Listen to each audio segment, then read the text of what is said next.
Emma by Jane Austen. Chapter 1. Emma Woodhouse, handsome, clever, and rich, with a comfortable home and happy disposition, seemed to unite some of the best blessings of existence, and had lived nearly 21 years in the world with very little to distress or vex her. She was the youngest of the 2 daughters of a most affectionate, indulgent father, and had, in consequence of her sister's marriage, been mistress of his house from a very early period. Her mother had died too long ago for her to have more than an indistinct remembrance of her caresses, and her place had been supplied by an excellent woman as governess, who had fallen little short of a mother in affection. 16 years had Miss Taylor been in Mr. Woodhouse's family, less as a governess than as a friend, very fond of both daughters, but particularly of Emma. Between them it was more than the intimacy of sisters.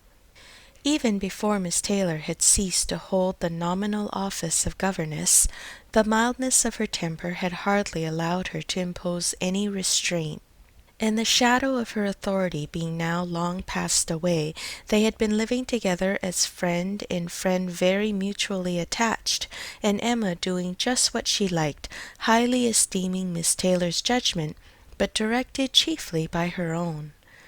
The real evils, indeed, of Emma's situation were the power of having rather too much her own way, and a disposition to think a little too well of herself. These were the disadvantages which threatened alloy to her many enjoyments. The danger, however, was at present so unperceived that they did not by any means rank as misfortunes to her. Sorrow came, a gentle sorrow, but not at all in the shape of any disagreeable consciousness. Miss Taylor married. It was Miss Taylor's loss which first brought grief. It was on the wedding day of this beloved friend that Emma first sat in mournful thought of any continuance. The wedding over and the bride people gone, her father and herself were left to dine together, with no prospect of a third to cheer a long evening. Her father composed himself to sleep after dinner as usual, and she had then only to sit and think of what she had lost. The event had every promise of happiness for her friend. Mr. Weston was a man of unexceptionable character, easy fortune, suitable age, and pleasant manners, and there was some satisfaction in considering with what self-denying, generous friendship she had always wished and promoted the match. But it was a black morning's work for her. The want of Miss Taylor would be felt every hour of every day.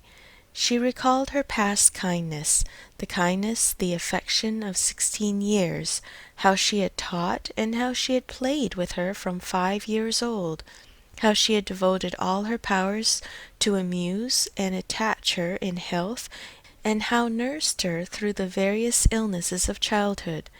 A large debt of gratitude was owing here, but the intercourse of the last 7 years, the equal footing and perfect unreserve which had soon followed Isabella's marriage, on their being left to each other, was yet a dearer, tenderer recollection.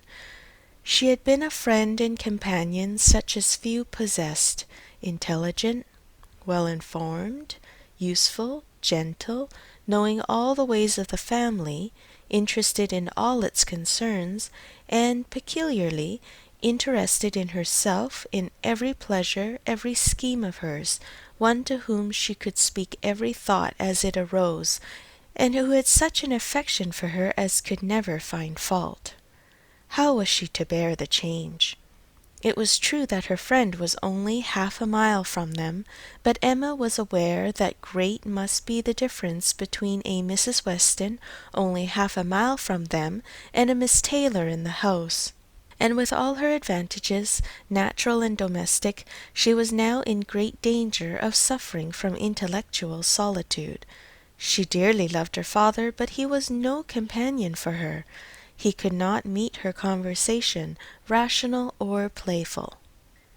The evil of the actual disparity in their ages, and Mr. Woodhouse had not married early, was much increased by his constitution and habits, for having been a valetudinarian all his life, without activity of mind or body, he was a much older man in many ways than in years, and though everywhere beloved for the friendliness of his heart and his amiable temper, his talents could not have recommended him at any time. Her sister, though comparatively but little removed by matrimony, being settled in London, only 16 miles off, was much beyond her daily reach, and many a long November and October evening must be struggled through at Hartfield, before Christmas brought the next visit from Isabella and her husband, and their little children to fill the house and give her pleasant society again. Highbury, the large and populous village, almost amounting to a town, to which Hartfield, in spite of its separate lawn, the shrubberies, and name, did really belong, afforded her no equals. The Woodhouses were first in consequence there. All looked up to them. She had many acquaintance in the place, for her father was universally civil, but not one among them who could be accepted in lieu of Miss Taylor for even half a day. It was a melancholy change, and Emma could not but sigh over it, and wish for impossible things till her father awoke and made it necessary to be cheerful. His spirits required support. He was a nervous man, easily depressed, fond of everybody that he was used to, and hating to part with them, hating change of every kind. Matrimony as the origin of change was always disagreeable, and he was by no means yet reconciled to his own daughter's marrying, nor could ever speak of her but with compassion, though it had been entirely a match of affection, when he was now obliged to part with Miss Taylor too, and from his habits of gentle selfishness, and of being never able to suppose that other people could feel differently from himself, he was very much disposed to think Miss Taylor had done as sad a thing for herself as for them, and would have been a great deal happier if she had spent all the rest of her life at Hartfield. Emma smiled and chatted as cheerfully as she could, to keep him from such thoughts, but when tea came it was impossible for him not to say exactly as he had said at dinner. "Poor Miss Taylor! I wish she were here again. What a pity it is that Mr. Weston ever thought of her!" "I cannot agree with you, papa. You know I cannot. Mr. Weston is such a good-humored, pleasant, excellent man, that he thoroughly deserves a good wife, and you would not have had Miss Taylor live with us forever, and bear all my odd humours, when she might have a house of her own." "A house of her own! But what is the advantage of a house of her own? This is 3 times as large, and you have never any odd humours, my dear." "How often we shall be going to see them, and they coming to see us! We shall be always meeting. We must begin. We must go and pay wedding visit very soon." "My dear, how am I to get so far? Randalls is such a distance. I could not walk half so far." "No, papa, nobody thought of your walking. We must go in the carriage, to be sure." "The carriage! But Jane will not like to put the horses to for such a little way, and where are the poor horses to be while we are paying our visit?" "They will be put up into Mr. Weston's stable, papa. You know we have settled all that already. We talked it over with Mr. Weston last night. And as for James, you may be very sure he will always like going to Randalls, because of his daughter's being housemaid there. I only doubt whether he will ever take us any place else." "That was your doing, papa. You got Hannah that good place. Nobody thought of Hannah till you mentioned her. James is so obliged to you." "I am very glad I did think of her. It was very lucky, for I would not have had poor James think himself slighted upon any account, and I am sure she will make a very good servant. She is a civil, pretty-spoken girl. I have a great opinion of her. Whenever I see her she always curtsies, and asks me how I do in a very pretty manner, And when you have had her here to do needlework, I always observe she turns the lock of the door the right way and never bangs it. I am sure she will be an excellent servant, and it will be a great comfort to poor Miss Taylor to have somebody about her that she is used to. Whenever James goes over to see his daughter, you know, she will be hearing of us. He will be able to tell her how we all are." Emma spared no exertions to maintain this happier flow of ideas, and hoped by the help of backgammon to get her father tolerably through the evening, and be attacked by no regrets but her own. The backgammon table was placed, but a visitor immediately afterwards walked in and made it unnecessary. Mr. Knightley, a sensible man about 7 or 8 and 30, was not only a very old and intimate friend of the family, but particularly connected with it, as the elder brother of Isabella's husband. He lived about a mile from Highbury, was a frequent visitor, and always welcome, and at this time more welcome than usual, as coming directly from their mutual connections in London. He had returned to a late dinner, after some days' absence, and now walked up to Hartfield to say that all were well in Brunswick Square. It was a happy circumstance, and animated Mr. Woodhouse for some time. Mr. Knightley had a cheerful manner which always did him good, and his many inquiries after poor Isabella and her children were answered most satisfactorily. When this was over, Mr. Woodhouse gratefully observed, "It is very kind of you, Mr. Knightley, to come out at such a late hour to call upon us. I am afraid you must have had a shocking walk." "Not at all, sir. It is a beautiful moonlight night, and so mild that I must draw back from your great fire." "But you must have found it very damp and dirty. I wish you may not catch cold." "Dirty, sir! Look at my shoes, not a speck on them." "Well, that is quite surprising, for we have had a great deal of rain here. It rained dreadfully hard for half an hour while we were at breakfast. I wanted them to put off the wedding. By the by, I have not wished you joy, being pretty well aware of what sort of joy you must both be feeling. I have been in no hurry with my congratulations, but I hope it all went off tolerably well. How did you all behave? Who cried most? Ah, poor Miss Taylor, 'tis a sad business." "Poor Mr. and Miss Woodhouse, if you please, but I cannot possibly say poor Miss Taylor.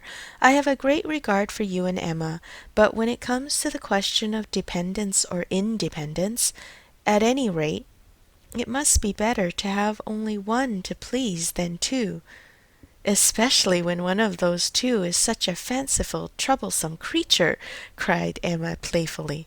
"That is what you have in your head, I know, and what you would certainly say if my father were not by." "I believe it is very true, my dear, indeed," said Mr. Woodhouse with a sigh. "I am afraid I am sometimes very fanciful and troublesome." "My dearest papa, you do not think I could mean you, or suppose Mr. Knightley to mean you. What a horrible idea! Oh, no, I meant only myself. Mr. Knightley loves to find fault with me, you know. In a joke, it's all a joke. We always say what we like to each other." Mr. Knightley, in fact, was one of the few people who could see faults in Emma Woodhouse, and the only one who ever told her of them. And though this was not particularly agreeable to Emma herself, she knew it would be so much less so to her father, that she would not have him really suspect such a circumstance as her not being thought perfect by everybody. "Emma knows I never flatter her," said Mr. Knightley, "but I meant no reflection on anybody. Miss Taylor has been used to have two persons to please. She will now have but one. The chances are that she must be a gainer." "Well," said Emma, willing to let it pass, "you want to hear about the wedding, and I shall be happy to tell you, for we all behaved charmingly. Everybody was punctual, everybody in their best looks, not a tear and hardly a long face to be seen. Oh no, we all felt that we were going to be only half a mile apart, and were sure of meeting every day." Dear Emma bears everything so well, said her father. But Mr. Knightley, she really is very sorry to lose poor Miss Taylor, and I am sure she will miss her more than she thinks for. Emma turned her head away, divided between tears and smiles. It is impossible that Emma should not miss such a companion, said Mr. Knightley. We should not like her so well as we do, sir, if we could suppose it. But she knows how much the marriage is to Miss Taylor's advantage. She knows how very acceptable it must be at Miss Taylor's time of life to be settled in a home of her own, and how important to her to be secure of a comfortable provision, and therefore cannot allow herself to feel so much pain as pleasure. Every friend of Miss Taylor must be glad to have her so happily married. And you have forgotten one matter of joy to me, said Emma, and a very considerable one, that I made the match myself. I made the match, you know, 4 years ago, and to have it take place and be proved in the right when so many people said Mr. Weston could never marry again may comfort me for anything. Mr. Knightley shook his head at her. Her father fondly replied, Ah, my dear, I wish you would not make matches and foretell things, for whatever you say always comes to pass. Pray do not make any more matches. I promise you to make none for myself, papa, but I must indeed for other people. It is the greatest amusement in the world, and after such success, you know, everybody said Mr. Weston would never marry again. Oh dear, no. Mr. Weston, who had been a widower for so long, and who seemed so perfectly comfortable without a wife, so constantly occupied either in his business in town or among his friends here, always acceptable wherever he went, always cheerful. Mr. Weston need not spend a single evening in the year alone if he did not like it. Oh no. Mr. Weston certainly would never marry again. Some people even talked of a promise to his wife on her deathbed, and others of the son and the uncle not letting him. All manner of solemn nonsense was talked on the subject, but I believed none of it. Ever since the day about 4 years ago that Miss Taylor and I met him in Broadway Lane, when, because it began to drizzle, he darted away with so much gallantry, and borrowed 2 umbrellas for us from Farmer Mitchell's, I made up my mind on the subject. I planned the match from that hour, and when such success has blessed me in this instance, dear papa, you cannot think that I shall leave off match-making. I do not understand what you mean by success, said Mr. Knightley. Success supposes endeavour. Your time has been properly and delicately spent, if you have been endeavouring for the last 4 years to bring about this marriage. A worthy employment for a young lady's mind. But if, when I rather imagine, your making the match, as you call it, means only your planning it, you're saying to yourself one idle day, I think it would be a very good thing for Miss Taylor if Mr. Weston were to marry her, and saying it again to yourself every now and then afterwards, why do you talk of success? Where is your merit? What are you proud of? You made a lucky guess, and that is all that can be said. And have you never known the pleasure and triumph of a lucky guess? I pity you. I thought you cleverer, for depend upon it, a lucky guess is never merely luck. There is always some talent in it, and as to my poor word success, which you quarrel with, I do not know that I am so entirely without any claim of it. You have drawn 2 pretty pictures, but I think there may be a third, a something between the do-nothing and the do-all. If I had not promoted Mr. Weston's visits here, and given many little encouragements, and smoothed many little matters, it might not have come to anything after all. I think you must know Hartfield enough to comprehend that. A straightforward, open-hearted man like Weston, and a rational, unaffected woman like Miss Taylor may be safely left to manage their own concerns. You are more likely to have done harm to yourself than good to them by interference. Emma never thinks of herself if she can do good for others, rejoined Mr. Woodhouse, understanding but in part. But, my dear, pray do not make any more matches. They are silly things, and break up one's family circle grievously. Only one more, papa, only Mr. Elton. Poor Mr. Elton! You like Mr. Elton, papa? I must look about for a wife for him. There is nobody in Highbury who deserves him, and he has been here a whole year, and has fitted up his house so comfortably that it would be a shame to have him single any longer. And I thought when he was joining their hands today, he looked so very much as if he would like to have the same kind office done for him. I think very well of Mr. Elton, and this is the only way I have of doing him a service. Mr. Elton is a very pretty young man, to be sure, and a very good young man, and I have a great regard for him. But if you want to show him any attention, my dear, ask him to come and dine with us some day. That will be a better thing. I dare say Mr. Knightley will be so kind as to meet him. With a great deal of pleasure, sir, at any time, said Mr. Knightley, laughing, and I agree with you entirely that it will be a much better thing. Invite him to dinner, Emma, and help him to the best of the fish and the chicken, but leave him to choose his own wife. Depend on it, a man of 6 or 7 and 20 can take care of himself. End of chapter 1.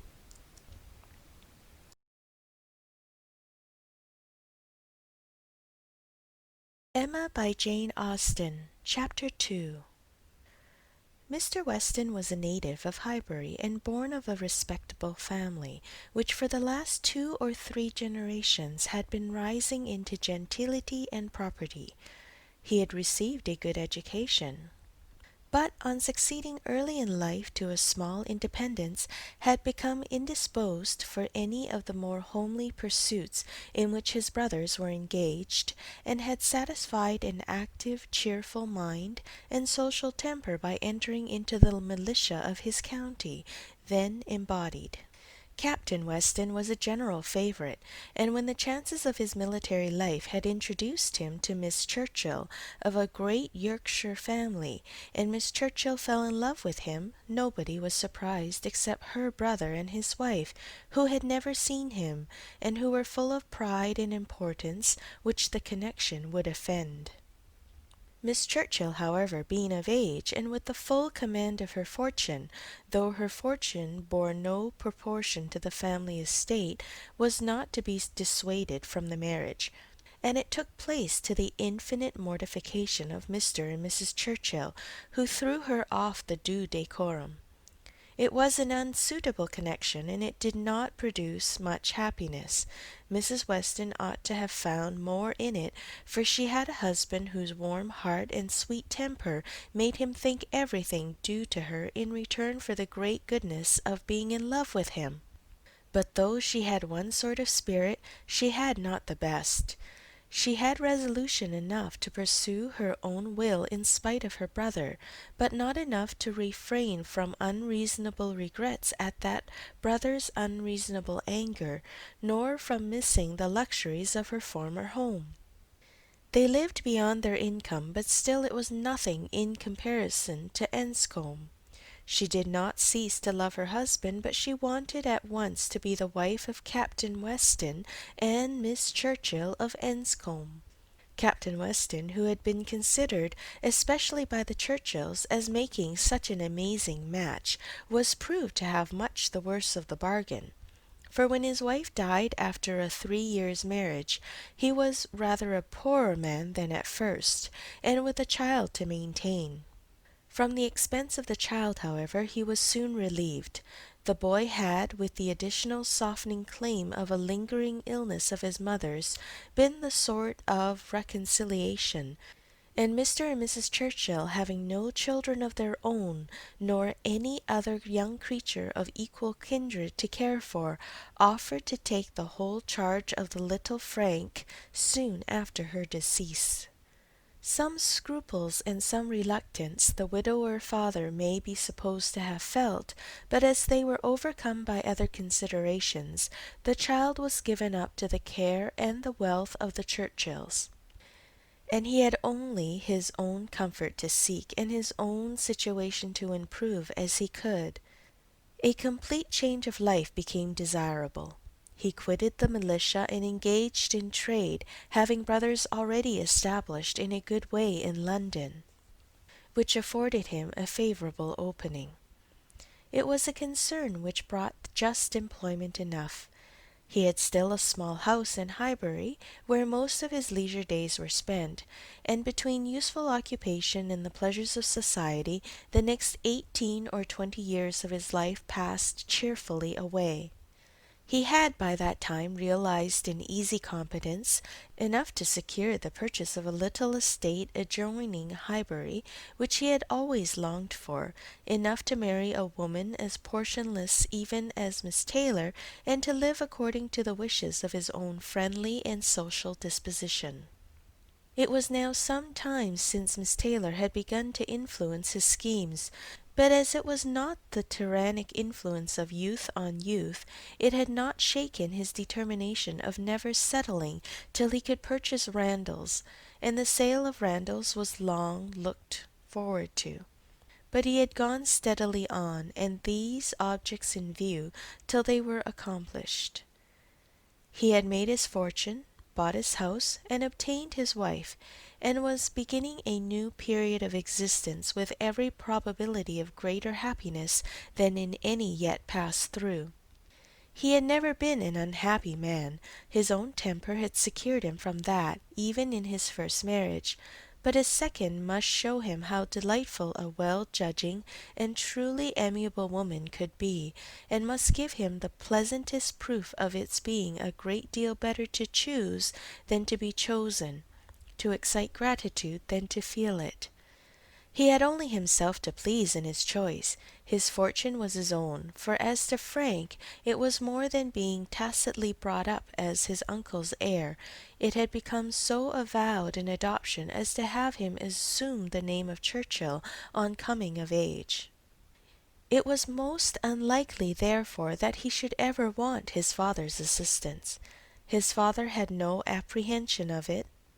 The aunt was a capricious woman, and governed her husband entirely, but it was not in Mr. Weston's nature to imagine that any caprice could be strong enough to affect one so dear, and as he believed so deservedly dear.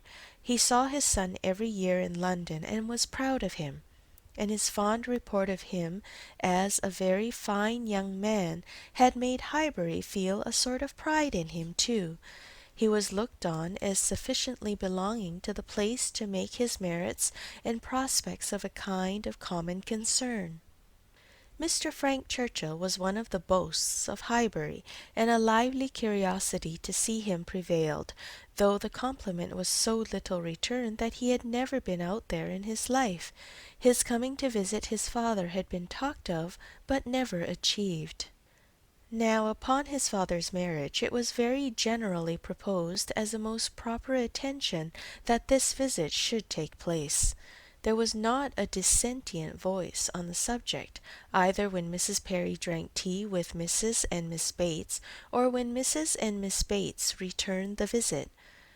Now was the time for Mr. Frank Churchill to come among them, and the hope strengthened when it was understood that he had written to his new mother on the occasion. For a few days, every morning visit in Highbury included some mention of the handsome letter Mrs. Weston had received. "I suppose you have heard of the handsome letter Mr. Frank Churchill has written to Mrs. Weston. I understand it a very handsome letter indeed. Mr. Woodhouse told me of it. Mr. Woodhouse saw the letter, and he says he never saw such a handsome letter in his life." It was indeed a highly prized letter. Mrs. Weston had of course formed a very favourable idea of the young man, and such a pleasing attention was an irresistible proof of his great good sense, and a most welcome to every source and every expression of congratulation which her marriage had already secured. She felt herself a most fortunate woman, and she had lived long enough to know how fortunate she might well be thought, where the only regret was for a partial separation from friends whose friendship for her had never cooled, and who could ill bear to part with her. She knew that at times she must be missed, and could not think without pain of Emma's losing a single pleasure, or suffering an hour's ennui from the want of her companionableness. But dear Emma was of no feeble character. She was no more equal to her situation than most girls would have been, and had sense and energy and spirits that might be hoped would bear her well and happily through its little difficulties and privations. And then there was such comfort in the very easy distance of Randalls from Hartfield, so convenient for even solitary female walking, and in Mr. Weston's disposition and circumstances, which would make the approaching season no hindrance to their spending half the evenings in the week together. Her situation was altogether the subject of hours of gratitude to Mrs. Weston, and of moments only of regret, and her satisfaction, her more than satisfaction, her cheerful enjoyment, was so just and so apparent that Emma, well as she knew her father, was sometimes taken by surprise at his being able to pity poor Miss Taylor, when they left her at Randalls in the centre of every domestic comfort, or saw her go away in the evening attended by her pleasant husband to a carriage of her own. But never did she go without Mr. Woodhouse's giving a gentle sigh, and saying, "Ah, poor Miss Taylor, she would be very glad to stay." There was no recovering Miss Taylor, nor much likelihood of ceasing to pity her, but a few weeks brought some alleviation to Mr. Woodhouse. The compliments of his neighbours were over. He was no longer teased by being wished joy of so sorrowful an event, and the wedding cake, which had been a great distress to him, was all eat up. His own stomach could bear nothing rich, and he could never believe other people to be different from himself. What was unwholesome to him he regarded as unfit for anybody, and he had therefore earnestly tried to dissuade them from having any wedding cake at all, and when that proved vain, as earnestly tried to prevent anybody's eating it. He had been at the pains of consulting Mr. Perry, the apothecary, on the subject. Mr. Perry was an intelligent, gentlemanlike man, whose frequent visits were one of the comforts of Mr. Woodhouse's life, and upon being applied to, he could not but acknowledge, though it seemed rather against the bias of inclination, that wedding cake might certainly disagree with many, perhaps with most people, unless taken moderately. With such an opinion, in confirmation of his own, Mr. Woodhouse hoped to influence every visitor of the newly married pair, but still the cake was eaten, and there was no rest for his benevolent nerves till it was all gone. There was a strange rumour in Highbury of all the little Perrys being seen with a slice of Mrs. Weston's wedding cake in their hands, but Mr. Woodhouse would never believe it. End of chapter 2.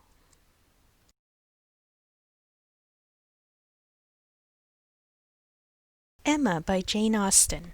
Chapter 3. Mr. Woodhouse was fond of society in his own way. He liked very much to have his friends come and see him, and from various united causes, from his long residence at Hartfield, and his good nature, from his fortune, his house, and his daughter, he could command the visits of his own little circle in a great measure as he liked. He had not much intercourse with any families beyond that circle. His horror of late hours and large dinner parties made him unfit for any acquaintance, but such as would visit him on his own terms. Fortunately for him, Highbury, including Randalls in the same parish, and Donwell Abbey in the parish adjoining, the seat of Mr. Knightley, comprehended many such. Not unfrequently, through Emma's persuasion, he had some of the chosen and the best to dine with him. But evening parties were what he preferred, and unless he fancied himself at any time unequal to company, there was scarcely an evening in the week in which Emma could not make up a card table for him.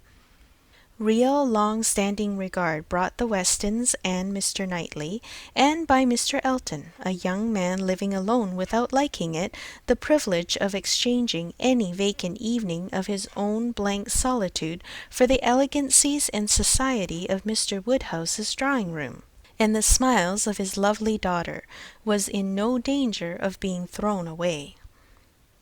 After these came a second set, among the most come at able of whom were Mrs. and Miss Bates and Mrs. Goddard, three ladies almost always at the service of an invitation from Hartfield, and who were fetched and carried home so often that Mr. Woodhouse thought it no hardship for either James or the horses. Had it taken place only once a year, it would have been a grievance. Mrs. Bates, the widow of a former vicar of Highbury, was a very old lady, almost past everything but tea. She lived with her single daughter in a very small way, and was considered with all the regard and respect which a harmless old lady, under such untoward circumstances, can excite. Her daughter enjoyed a most uncommon degree of popularity for a woman neither young, handsome, rich, nor married. Miss Bates stood in the very worst predicament in the world for having much of the public favour, and she had no intellectual superiority to make atonement to herself, or frighten those who might hate her into outward respect. She had never boasted either beauty or cleverness. Her youth had passed without distinction, and her middle of life was devoted to the care of a failing mother, and the endeavour to make a small income go as far as possible. And yet she was a happy woman, and a woman whom no one named without good-will. It was her own universal good-will and contented temper which worked hers. She loved everybody, was interested in everybody's happiness, quick-sighted to everybody's merits, thought herself a most fortunate creature, and surrounded with blessings in such an excellent mother, and so many good neighbours and friends, and a home that wanted for nothing. The simplicity and cheerfulness of her nature, her contented and graceful spirit, were a recommendation to everybody, and a mine of felicity to herself. She was a great talker upon little matters, which exactly suited Mr. Woodhouse, full of trivial communications and harmless gossip. Mrs. Goddard was the mistress of a school, not of a seminary or an establishment or anything which professed, in long sentences of refined nonsense, to combine liberal acquirements with elegant morality, upon new principles and new systems, and where young ladies for enormous pay might be screwed out of health and into vanity, but a real honest old-fashioned boarding school, where a reasonable quantity of accomplishments were sold at a reasonable price, and where girls might be sent to be out of the way and scramble themselves into a little education without any danger of coming back prodigies. Mrs. Goddard's school was in high repute, and very deservedly, for Highbury was reckoned a particularly healthy spot. She had an ample house and garden, gave the children plenty of wholesome food, let them run about a great deal in the summer, and in winter dressed their chilblains with her own hands. It was no wonder that a train of 20 young couple now walked after her to church. She was a plain, motherly kind of woman, who had worked hard in her youth and now thought herself entitled to the occasional holiday of a tea visit, and having formerly owed much to Mr. Woodhouse's kindness, felt his particular claim on her to leave her neat parlour hung around with fancy work whenever she could, and win or lose a few sixpences by his fireside. These were the ladies whom Emma found herself very frequently able to collect, and happy was she for her father's sake in the power, though, as far as she herself concerned, it was no remedy for the absence of Mrs. Weston. She was delighted to see her father look comfortable, and very much pleased with herself for contriving things so well, but the quiet prosings of 3 such women made her feel that every evening so spent was indeed one of the long evenings she had fearfully anticipated. As she sat one morning, looking forward to exactly such a close of the present day, a note was brought from Mrs. Goddard, requesting in most respectful terms to be allowed to bring Miss Smith with her, a most welcome request, for Miss Smith was a girl of 17 who Emma knew very well by sight, and had long felt an interest in on account of her beauty. A very gracious invitation was returned, and the evening no longer dreaded by the fair mistress of the mansion. Harriet Smith was the natural daughter of somebody. Somebody had placed her several years back at Mrs. Goddard's school, and somebody had lately raised her from the condition of scholar to that of parlour boarder. This was all that was generally known of her history. She had no visible friends but what had been acquired in Highbury, and was now just returned from a long visit in the country to some young ladies who had been at school there with her. She was a very pretty girl, and her beauty happened to be of a sort which Emma particularly admired. She was short, plump, and fair, with a fine bloom, blue eyes, light hair, regular features, and a look of great sweetness, and before the end of the evening Emma was as much pleased with her manners as her person, and quite determined to continue the acquaintance.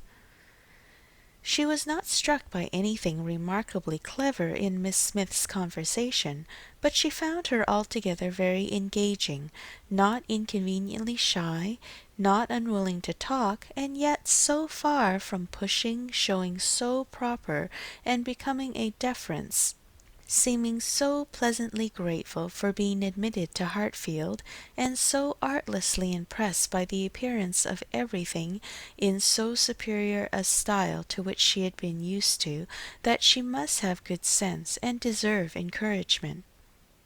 Encouragement should be given. Those soft blue eyes and all those natural graces should not be wasted on the inferior society of Highbury and its connections. The acquaintance she had already formed were unworthy of her. The friends from whom she had just parted, though very good sort of people, must be doing her harm. They were a family of the name Martin, whom Emma knew well by character as renting a large farm of Mr. Knightley, and residing in the parish of Donwell, very creditably she believed. She knew Mr. Knightley thought highly of them, but they must be coarse and unpolished, and very unfit to be the intimates of a girl who wanted only a little more knowledge and elegance to be quite perfect. She would notice her. She would improve her. She would detach her from her bad acquaintance and introduce her into good society. She would form her opinions and her manners. It would be an interesting and certainly a very kind undertaking, highly becoming her own situation in life, her leisure and powers. She was so busy in admiring those soft blue eyes, in talking and listening, and forming all these schemes in the in-betweens, that the evening flew away at a very unusual rate, and the supper table, which always closed such parties, and for which she had been used to sit and watch the due time, was all set out and ready, and moved forwards to the fire before she was aware, with an alacrity beyond the common impulse of a spirit, which yet was never indifferent to the credit of doing everything well and attentively, with the real good-will of a mind delighted with its own ideas, did she then do all the honours of the meal, and helped and recommended the minced chicken and scalloped oysters with an urgency which she knew would be acceptable to the early hours and civil scruples of their guests. Upon such occasions poor Mr. Woodhouse's feelings were in sad warfare. He loved to have the cloth laid, but it had been the fashion of his youth, but his conviction of suppers being very unwholesome made him rather sorry to see anything put on it, and while his hospitality would have welcomed his visitors to everything, his care for their health made him grieve that they should eat. Such another small basin of thin gruel as his own was all that he could, with thorough self-approbation, recommend, though he might constrain himself while the ladies were comfortably clearing the nicer things to say, Mrs. Bates, let me propose your venturing on one of these eggs. An egg boiled very soft is not unwholesome. Surly recommended boiling an egg better than anybody. I would not recommend an egg boiled by anybody else, but you need not be afraid they are very small. You see, one of our small eggs will not hurt you. Miss Bates, let Emma help you to a little bite of tart, a very little bit. Ours are all apple tarts. You need not be afraid of unwholesome preserves here. I do not advise the custard. Mrs. Goddard, what say you to half a glass of wine, a small half glass, put into a tumbler of water? I do not think it could disagree with you. Emma allowed her father to talk, but supplied her visitors in a much more satisfactory style, and on the present evening had particular pleasure in sending them away happy. The happiness of Miss Smith was quite equal to her intentions. Miss Woodhouse was so great a personage in Highbury that the prospect of the introduction had given as much panic as pleasure, but the humble, grateful little girl went off with highly gratified feelings, delighted with the affability with which Miss Woodhouse had treated her all evening, and actually shaken hands with her at last. End of chapter 3.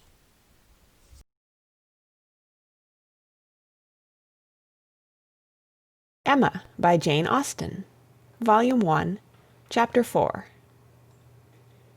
Harriet Smith's intimacy at Hartfield was soon a settled thing. Quick and decided in her ways, Emma lost no time in inviting, encouraging, and telling her to come very often, and as their acquaintance increased, so did their satisfaction in each other. As a walking companion, Emma had very early foreseen how useful she might find her. In that respect, Mrs. Weston's loss had been important. Her father never went beyond the shrubbery, where 2 divisions of the ground sufficed him for his long walk, or his short, as the year varied. And since Mrs. Weston's marriage, her exercise had been too much confined. She had ventured once alone to Randalls, but it was not pleasant, and a Harriet Smith, therefore, one whom she could summon at any time to a walk, would be a valuable addition to her privileges. But in every respect, as she saw more of her, she approved her, and was confirmed in all her kind designs. Harriet certainly was not clever, but she had a sweet, docile, grateful disposition, and was totally free from conceit, and only desiring to be guided by any one she looked up to. Her early attachment to herself was very amiable, and her inclination for good company, and power of appreciating what was elegant and clever, showed that there was no want of taste, though strength of understanding must not be expected.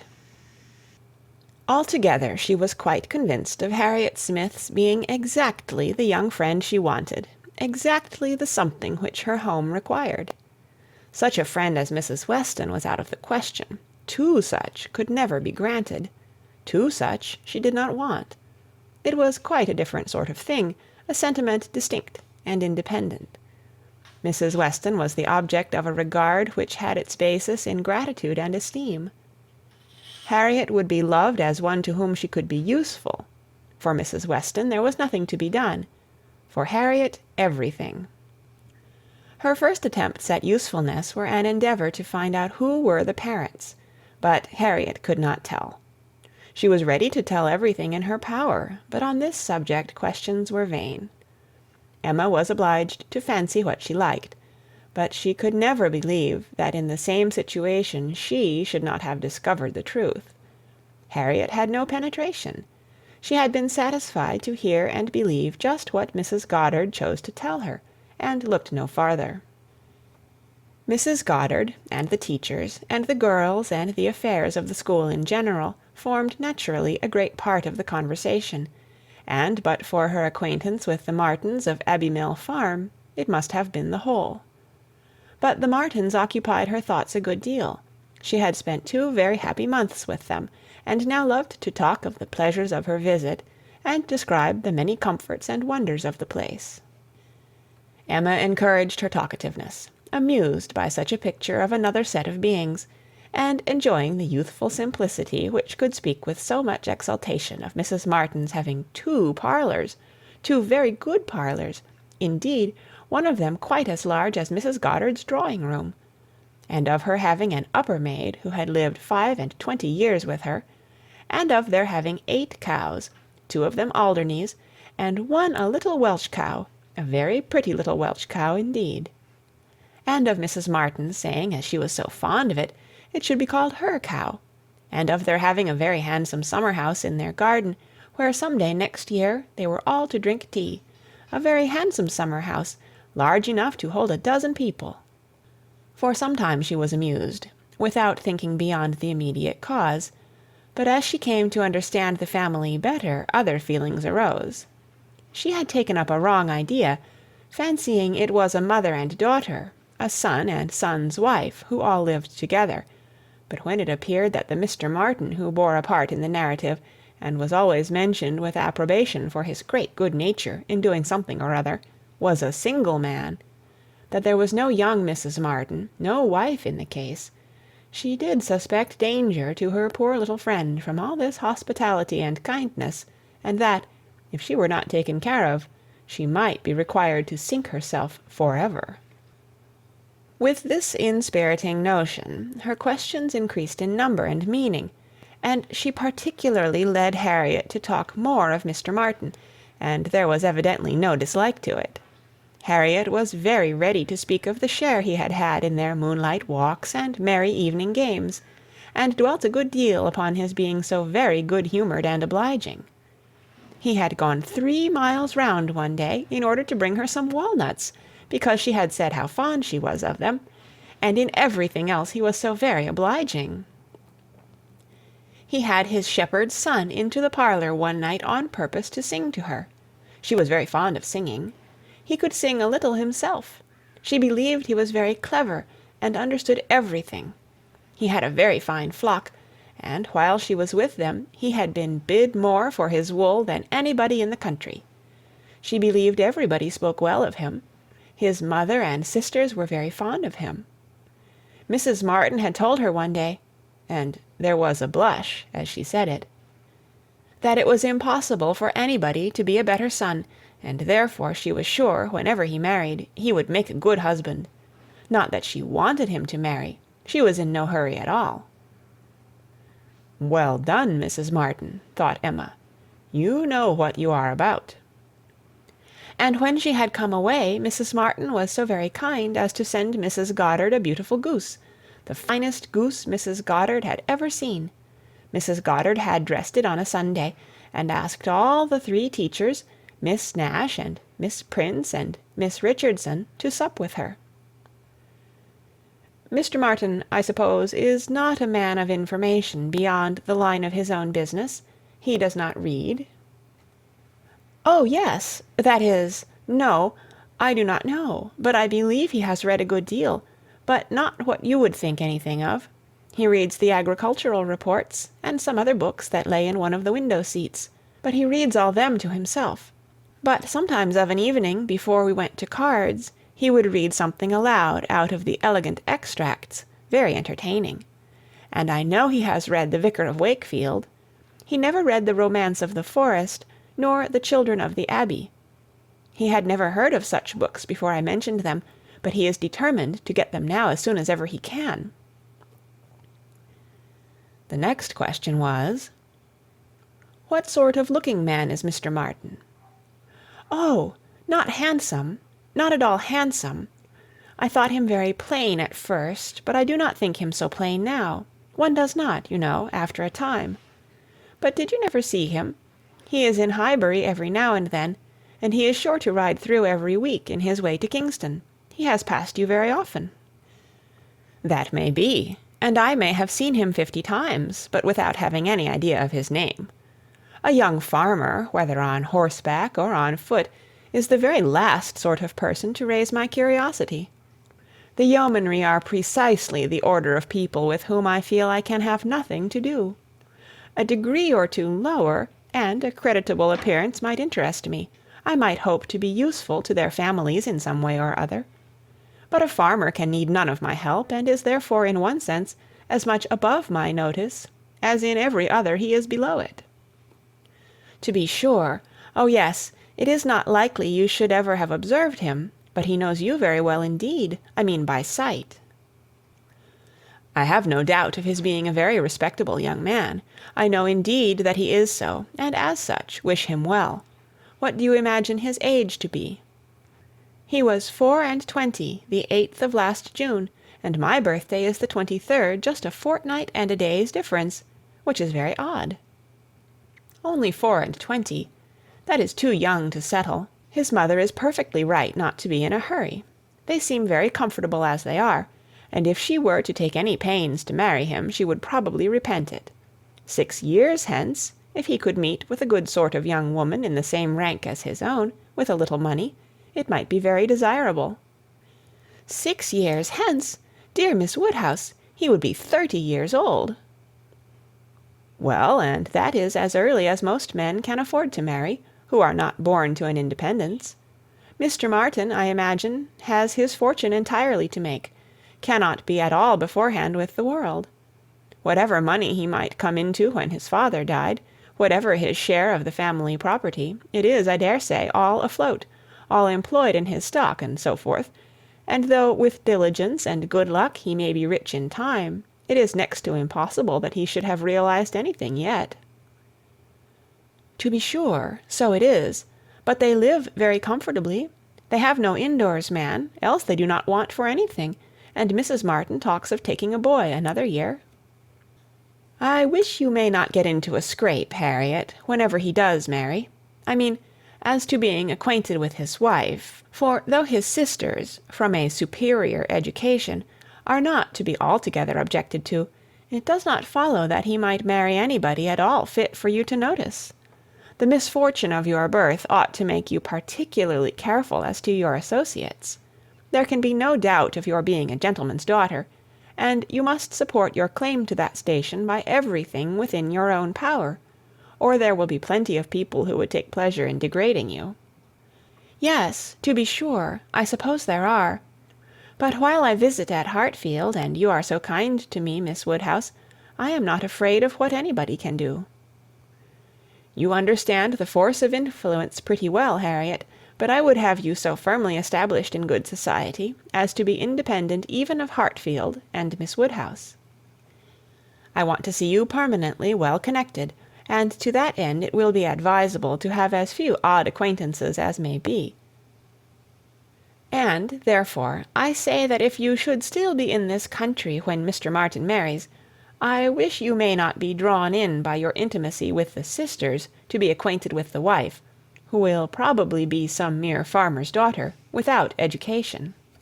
To be sure, yes, not that I think Mr. Martin would ever marry anybody but what had had some education, and been very well brought up.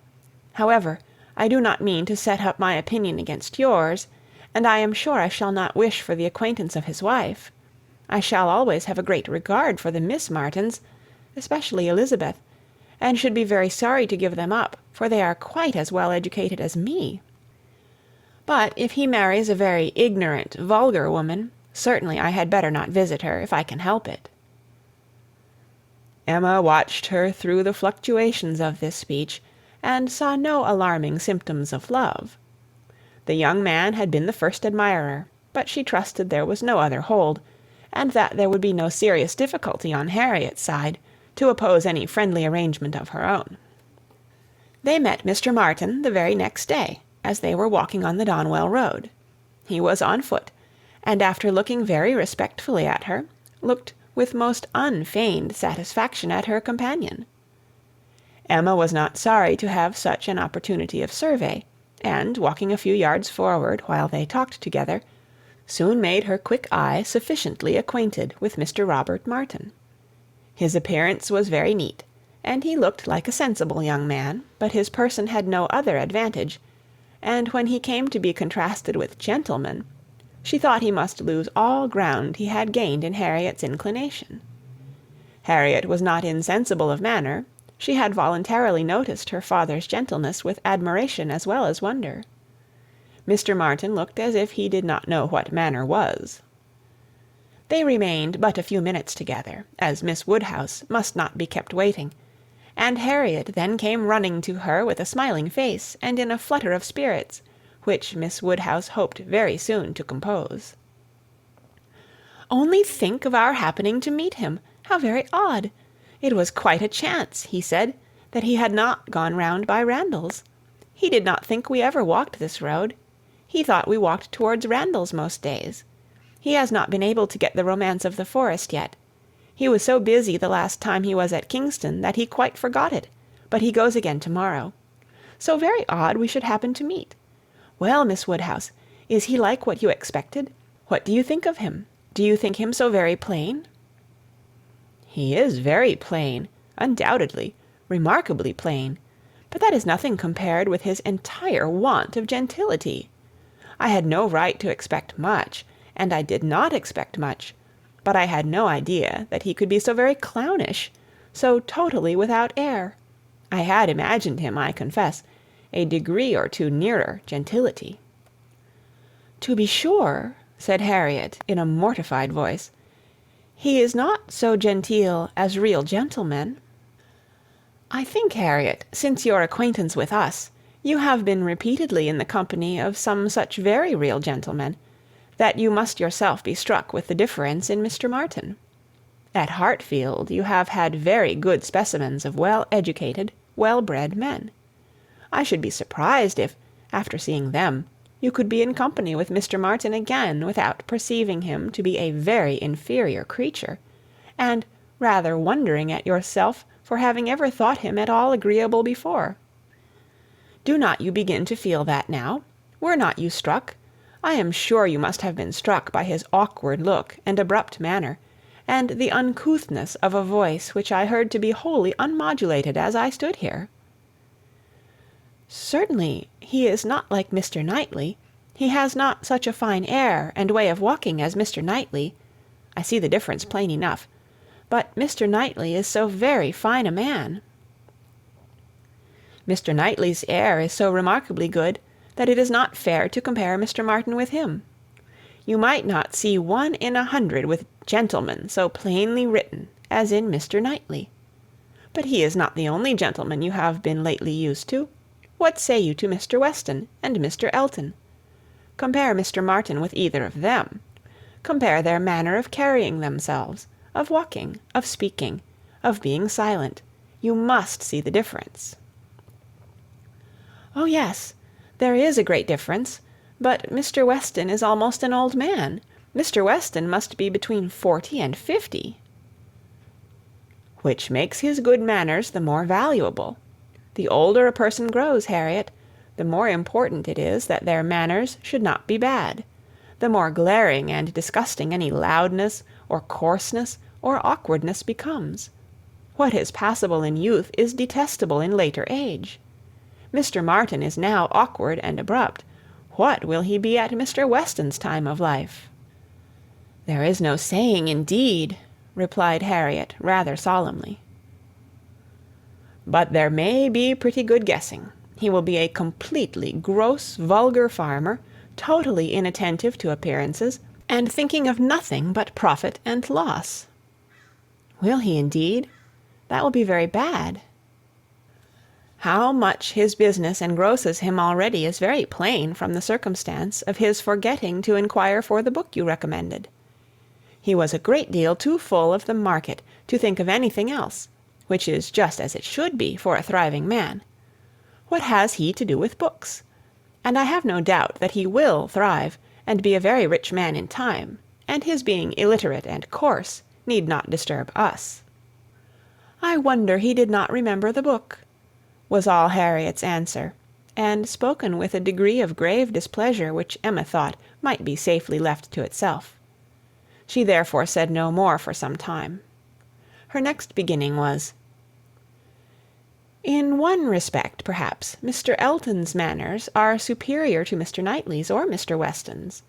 They have more gentleness. They might be more safely held up as a pattern. There is an openness, a quickness, almost a bluntness in Mr. Weston, which everybody likes in him, because there is so much good humour with it, but that would not do to be copied.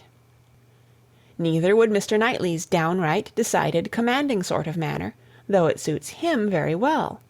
His figure, and look, and situation in life seem to allow it, but if any young man were to set about copying him, he would not be sufferable. On the contrary, I think a young man might be very safely recommended to take Mr. Elton as a model. Mr. Elton is good-humoured, cheerful, obliging, and gentle.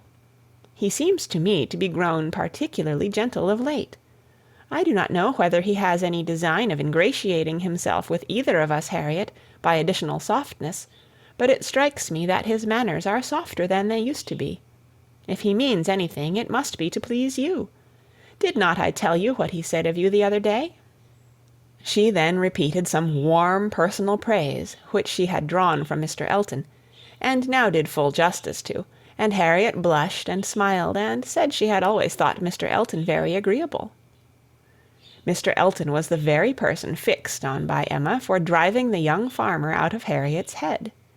She thought it would be an excellent match, and only too palpably desirable, natural, and probable, for her to have much merit in planning it. She feared it was what everybody else must think of and predict. It was not likely, however, that anybody should have equalled her in the date of the plan, as it had entered her brain during the very first evening of Harriet's coming to Hartfield. The longer she considered it, the greater was her sense of its expediency. Mr. Elton's situation was most suitable, quite the gentleman himself, and without low connections; at the same time not of any family that could fairly object to the doubtful birth of Harriet. He had a comfortable home for her, and Emma imagined a very sufficient income, for though the vicarage of Highbury was not large, he was known to have some independent property; and she thought very highly of him as a good-humoured, well-meaning, respectable young man, without any deficiency of useful understanding or knowledge of the world. She had already satisfied herself that he thought Harriet a beautiful girl, which she trusted, with such frequent meetings at Hartfield, was foundation enough on his side; and on Harriet's there could be little doubt that the idea of being preferred by him would have all the usual weight and efficacy. And he was really a very pleasing young man, a young man whom any woman not fastidious might like.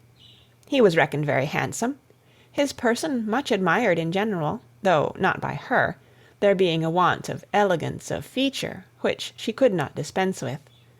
But the girl who could be gratified by a Robert Martin's riding about the country to get walnuts for her, might very well be conquered by Mr. Elton's admiration.